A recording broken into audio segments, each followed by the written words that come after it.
உனக்கெல்லாம் மானம் சூடு சொரணை ஈனம் எதுவுமே கிடையாதா? சோறு தானே. சரி, ஆரம்பிப்போம்.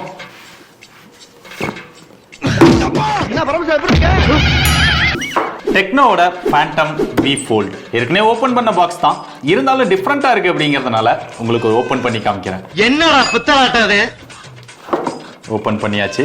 ஃபேண்டம் வி ஃபோல்ட் அப்படின்னு ஒரு அட்டை இருக்கு. உள்ள மொபைல், டெக்னோட ஃபர்ஸ்ட் ஃபோல்டபுள் ஃபோன் இதுதான். டிசைன் எப்படி இருக்கு. அப்புறம் உள்ள ஒரு பாக்ஸ் மாதிரி இருக்கு, ஒரு சிம் எஜெக்டர் பின். இந்த பாக்ஸ்க்குள்ள ஒரு வாரண்டி கார்டு, ஒரு யூசர் மேனுவல், ஒரு கேஸ் கொடுத்துருக்காங்க. பிளாஸ்டிக் கேஸ் தான் கொடுத்துருக்காங்க. பாருடா, உள்ள இன்னொரு பாக்ஸ் எல்லாம் இருக்கு. சார்ஜிங் கேபிள், இதுக்கும் தனி பாக்ஸ், இதுக்குள்ள இன்னொரு பாக்ஸ். அடாப்டருக்கு ஒரு தனி பாக்ஸ், 45 வாட் அடாப்டர் கொடுத்துருக்காங்க. அவ்வளோதான் பாக்ஸ்குள்ளே இருக்குது. ஃபோல்டபுள் மொபைல் அப்படின்னாலே இந்தியாவில் ரேராக தான் லான்ச் பண்ணுறாங்க. அதில் ஆல்ரெடி சாம்சங், ஓப்போ இவங்க வந்து லீடிங்கில் போயிட்டு இருக்காங்க. அதில் நாங்களும் இருக்கிறோம் அப்படின்னு சொல்லி டெக்னோ புதுசாக இந்த ஃபோல்டபுள் ஃபோன் லான்ச் பண்ணியிருக்காங்க. சாம்சங் கேலக்ஸி Z Fold 4 மாதிரி இது ஒரு ரெகுலர் ஃபோல்டபுள் ஃபோன் தான். இங்கே ஃப்ரேம் அப்படின்னு பார்த்தா அலுமினியம் ஃப்ரேம் கொடுத்துருக்காங்க. ஹிஞ்ச் வந்து பிளாஸ்டிக்கில் தான் கொடுத்துருக்காங்க. ரியர்மே பிளாஸ்டிக்கில் தான் கொடுத்துருக்காங்க. பார்க்குறதுக்கு ஒரு லெதர் ஃபினிஷ் மாதிரி கொடுத்துருக்காங்க. இந்த டிசைன் வந்து நல்லா இருக்கு. அந்த கை வைக்கும் போதும் ஒரு நல்ல ஃபீல் வந்து இருக்கு. அந்த கேமராவோட டிசைன் பெரிய ரவுண்ட் கொடுத்து அதுக்குள்ள கேமராஸ் கொடுத்துருக்காங்க. ஃபேண்டம் அப்படின்னு சொல்லி அதோட பிராண்டிங் வந்து கொடுத்துருக்காங்க. டிஸ்பிளேக்கு இங்க கார்னிங் கோரில்லா கிளாஸ் விக்டர்ஸ் ப்ரொடக்ஷன் கொடுத்துருக்காங்க. இதுதான் இப்போதைக்கு இந்தியாவில் சீப்பஸ்ட் ஃபோல்டபுள் ஃபோன். அதே நேரத்தில் ரொம்ப ஹெவியான ஃபோல்டபுள் ஃபோன் அப்படின்னு கூட சொல்லலாம். இதோட வெயிட் அப்ராக்சிமேட்டா 300 கிராம் வந்துருது. மற்ற ஃபோல்டபுள் ஃபோன்லாம் 250 260 அந்த ரேஞ்சில் இருக்குது. பட் இது 300 கிராம் அப்படிங்கிறது ரொம்பவே அதிகம் தான். ஒரு டேப்லெட் அளவுக்கு இதோட வெயிட்டை வந்து கொண்டு வந்திருக்காங்க. போனுமே அந்த அளவுக்கு பெருசா தான் இருக்குது. இந்த மொபைலுக்கான கேஸ் வந்து அந்த அளவுக்கு ஒரு பிரீமியம் கேஸ் மாதிரி தெரியல. இது இன்னும் கொஞ்சம் பிரீமியமா நல்ல குவாலிட்டியா கொடுத்திருந்தாங்க அப்படின்னா நல்லா இருந்திருக்கும். இதுல வந்து ஒரு கிக் ஸ்டாண்ட் கொடுத்திருக்காங்க. மொபைலை நம்ம வச்சு பார்க்கிறதுக்கு இல்ல ஃபோல்ட் பண்ணி பார்க்கிறதுக்கு இது வந்து ரொம்பவே ஹெல்ப்ஃபுல்லா இருக்கு. ஸோ அந்த விதத்துல இதை கொஞ்சம் பெட்டரா பண்ணியிருக்காங்க. பட் இதுவுமே ரொம்பவே ஒரு சீப்பஸ்ட் பிளாஸ்டிக் மாதிரி தான் இருக்குது. கதவை திறந்தம். அது போக இந்த ஹிஞ்சை ஓப்பன் பண்ணி க்ளோஸ் பண்ணும்போதும் இந்த இடத்துல அந்த அளவுக்கு பெருசா கேப் தெரியல சாம்சங் மொபைல்ல இருக்கிற மாதிரி. இதை வந்து இன்னும் பெட்டராவே டிசைன் பண்ணியிருக்காங்க. ஆனா ஒவ்வொரு டைம் நம்ம ஓப்பன் பண்ணி க்ளோஸ் பண்ணும்போதும் ஒரு சின்ன மைல்டா ஒரு சவுண்ட் வந்து கேக்குது. அது டெக்னோ வந்து நார்மல் அப்படின்னு தான் சொல்றாங்க. இருந்தாலும் 90,000 போட்டு மொபைல் போன் வாங்கின நமக்கு அது நார்மலா தோணல. அதை வேற ஞாபகப்படுத்திட்டீங்க. நெஞ்சமெல்லாம் பொண்ணா இருக்கு தம்பி. இங்க டிஸ்ப்ளே அப்படின்னு வந்தா ரெண்டு டிஸ்ப்ளே வருது.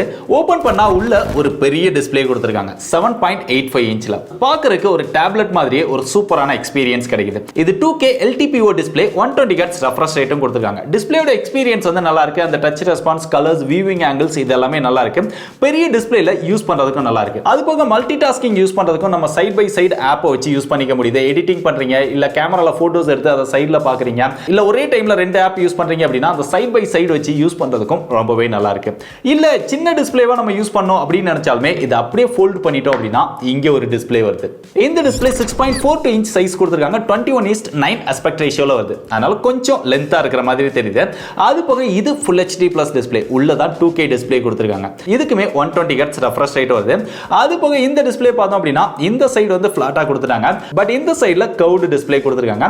இந்த டிஸ்ப்ளேயோட எக்ஸ்பீரியன்ஸ் நல்லா இருக்குது. இதோட பீக் பிரைட்னஸ் 1100 nits கொடுத்திருக்காங்க. பட் அவுட்டோர்ல சன்லைட்ல பாக்கும்போது அந்த அளவுக்கு ஒரு பிரைட்டரான டிஸ்ப்ளேவா இது தெரியல. இதுல கேமராஸ் அப்படின்னு பார்த்தா 5 கேமராஸ் இருக்கு. ஆன் பேப்பர் ஸ்பெக்ஸ் பாக்கும்போது பயங்கரமா தெரியும். ரியர்ல பிரைமரி சென்சாரா 50 மெகாபிக்சல் கொடுத்திருக்காங்க. அது போக 50 மெகாபிக்சல் டெலிஃபோட்டோ லென்ஸ் கொடுத்திருக்காங்க. 13 megapixel ultra wide angle sensor வருது. இங்க செல்ஃபிக்காக 2 கேமரா வருது. நீங்க ஃபோல்ட் பண்ணிட்டீங்க அப்படின்னா இதுல 32 மெகாபிக்சல் கொடுத்திருக்காங்க. நீங்க ஓபன் பண்ணீங்க அப்படின்னா இதுக்குள்ளேயும் ஒரு கேமரா வருது. இங்க 16 மெகாபிக்சல் கொடுத்திருக்காங்க. ரெண்டுமே பஞ்ச் ஹோல்ல வந்துருது. ஓபன் பண்ணோம் அப்படின்னா அது ரைட் சைடுல டாப்ல சென்டர்ல கொடுத்திருக்காங்க. கேமராவோட பெர்ஃபார்மன்ஸ் இதுல எதிர்பார்த்த அளவுக்கு இல்ல அப்படின்னு சொல்லலாம். இந்த பிரைஸ் செக்மென்ட்ல இருக்கக்கூடிய மத்த மொபைல்ஸ் எல்லாம் பார்த்தோம் அப்படின்னா ஒரு எக்ஸலன்ட்டான கேமரா பெர்ஃபார்மன்ஸ் கொடுக்கு. பட் இந்த மொபைல்ல OIS சப்போர்ட் இல்ல. அவுட்டோர்ல நல்ல சன்லைட்ல நல்ல பிரைட்டான கண்டிஷன்ஸ்ல போட்டோஸ் எடுக்கும்போது தான் ஓரளவு நல்ல போட்டோஸ் வந்து எடுத்துக்க முடியுது. அந்த கலர்ஸ் நல்லா இருக்கு, நல்லா நேச்சுரலா எடுத்துது. நாய்ஸுமே ஓரளவு கம்மியா இருக்கு. இருந்தாலுமே அந்த டைனமிக் ரேஞ்ச், சேச்சுரேஷன் இதெல்லாம் அந்த அளவுக்கு பெட்டரா இல்ல. அதே நேரம் நீங்க இன்டோர்ல எடுக்கிறீங்க அப்படின்னா ஓரளவு டீசென்ட்டான போட்டோஸ் தான் இருக்கு. இந்த பிரைஸ் செக்மென்ட் கம்பேர் பண்ணும்போது இது அந்த அளவுக்கு பெட்டரா பெர்ஃபார்ம் பண்ணல. செல்ஃபி கேமரா அப்படின்னு பார்த்தாலுமே அவுட்டோர்ல நல்ல லைட்டிங் கண்டிஷன்ஸ்ல இருக்கும்போது சில நேரம் பெட்டரான ஷாட்ஸ் வந்து நம்மளால எடுத்துக்க முடியுது. கேமராவை பொறுத்தவரை டெக்னோ ஆப்டிமைஸ் பண்ணி இன்னும் நல்லா இம்ப்ரூவ் பண்ணாங்க அப்படின்னா பெஸ்டா இருக்கும் அப்படின்னு நினைக்கிறேன். இதுல இன்னொரு இன்ட்ரெஸ்டிங்கான ஃபீச்சர் இருக்கு, எனக்கு ரொம்பவே பிடிச்ச ஃபீச்சர் அப்படின்னு கூட சொல்லலாம். ரியர் கேமராவையே நம்ம செல்ஃபி கேமராவாகவும் யூஸ் பண்ணி போட்டோஸ் எடுத்துக்க முடியும். இந்த மாதிரி ஓபன் பண்ணி வச்சிருக்கும் போது கேமரால இந்த மாதிரி ஒரு ஐகான் கொடுத்திருக்காங்க. இந்த ஐகானை டச் பண்ணோம் அப்படின்னா எனேபிள் அப்படின்னு வரும். அப்போ ஃப்ரண்ட்ல இருக்கக்கூடிய இந்த டிஸ்ப்ளே வந்து எனேபிள் ஆயிடும். இந்த மாதிரி நம்ம யூஸ் பண்ணி எடுக்கும்போது இந்த கேமரா செல்ஃபி கேமராவா ஒர்க் ஆகும். ஸோ ரியர் கேமராலே நம்ம செல்ஃபியா போட்டோஸ் வீடியோஸ் இதெல்லாமே எடுத்துக்க முடியும். அதே மாதிரி இந்த ஓபன் பண்ணி போட்டோஸ் எடுக்கும்போது இந்த கேமராவோட ஐகான்ஸ் எல்லாம் சைடில் கொண்டு போயிட்டாங்க. சைடில் கொண்டு போனதால சிங்கிள் ஹேண்ட்ல நம்ம யூஸ் பண்ணி போட்டோஸ் எடுக்கிறதுக்கு கொஞ்சம் கஷ்டமா தான் இருக்கு. அதை இன்னும் பாட்டம்லயோ இல்ல சிங்கிள் ஹேண்ட்ல யூஸ் பண்ற மாதிரி அதை கஸ்டமைஸ் பண்ணி கொடுத்திருந்தாங்க அப்படின்னா இன்னும் நல்லா இருந்திருக்கும். வீடியோஸ் அப்படின்னு பார்த்தாலுமே ரியர்ல மேக்ஸிமமா 4K 60 fps நம்மளால வீடியோஸ் வந்து ஷூட் பண்ணிக்க முடியுது. இங்க OIS இல்லாதனால சில நேரம் அந்த ஷேக்கா எடுத்துட்டோம் அப்படின்னா அந்த அளவுக்கு கிளாரிட்டியா போட்டோஸ் வீடியோஸ் எதுவுமே இல்லை. அதே மாதிரி செல்ஃபி அப்படின்னு பார்த்தாலுமே மேக்ஸிமமா 1080 60 fps தான் நம்மளால எடுக்க முடியும். 4K கான சப்போர்ட் வந்து கிடையாது. இவ்வளவு பிரைஸ் கொடுத்து வாங்கினாலுமே செல்ஃபில 4K ல வீடியோ எடுக்க முடியாது, ஒரு சின்ன குறை தான். இதோட சாஃப்ட்வேர் அப்படின்னு பார்த்தா out of the box Android 13 கொடுத்திருக்காங்க, iOS 13 ஓட வருது. இது ஒரு பிரீமியம் ஸ்மார்ட் போன். ஆனா பிரீமியம் ஸ்மார்ட் போன் அப்படின்னு பேர்ல தான் இருக்கே தவிர சாஃப்ட்வேர்ல கிடையாது. நிறைய ப்ளூடூத் வந்து கொடுத்து வச்சிருக்காங்க. இவங்க பட்ஜெட் செக்மெண்ட்ல எக்கச்சக்கமா கொடுத்து வைப்பாங்க, பட் அதை விட இங்க கொஞ்சம் கம்மி பண்ணிருக்காங்க. இருந்தாலுமே பிரீமியமா லான்ச் பண்ணும்போது அந்த ப்ளூடூத் அவாய்ட் பண்ணி கொஞ்சம் கிளீனான ஒரு ஸ்டாக் Android மாதிரியான ஒரு எக்ஸ்பீரியன்ஸ் கொடுத்திருந்தாங்கன்னா நல்லா இருந்திருக்கும். அது போக அந்த iOSல எப்பயும் கொடுக்குற மாதிரி அந்த எக்கச்சக்கமான நிறைய குட்டி குட்டி ஃபீச்சர்ஸ் இதெல்லாமே இதிலே வருது. அவங்களோட பட்ஜெட் போன்லயே வரும், பட் பிரீமியம் போன் அப்படிங்கிறதுனால அது எல்லாத்தையுமே ஆட் பண்ணி வச்சிருக்காங்க. இருந்தாலுமே உங்களோட UI வந்து ஒரு பிரீமியமான ஃபீல் வந்து நமக்கு கொடுக்கவே இல்லை. இதை இன்னும் கொஞ்சம் இம்ப்ரூவ் பண்ணி இன்னும் ஆப்டிமைஸ் பண்ணி பெட்டரா கொடுத்திருந்தாங்க அப்படின்னா நல்லா இருந்திருக்கும். பட் பெரிய அளவுல சாஃப்ட்வேரோட எக்ஸ்பீரியன்ஸ் இந்த மொபைல்ல எதிர்பார்க்காதீங்க.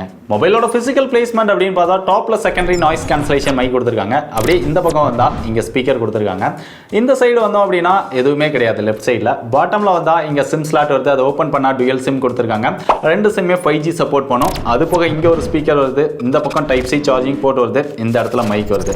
ரைட் சைடில் வந்தோம் அப்படின்னா இங்கே வால்யூம் அப் டவுன் பட்டன் வந்துருது. கீழே பவர் பட்டன் வந்துருது. அந்த பவர் பட்டன்லேயே ஃபிங்கர் பிரிண்ட் சென்சார் கொடுத்துட்டாங்க. அது கொஞ்சம் ஃபாஸ்ட்டாக அக்யூரேட்டாக இருக்கு. இதில் டுயல் ஸ்டீரியோ ஸ்பீக்கரோட மியூசிக் எக்ஸ்பீரியன்ஸ் நல்லா இருக்கு, பட் பெரிய அளவில் லவுடாக இல்லை.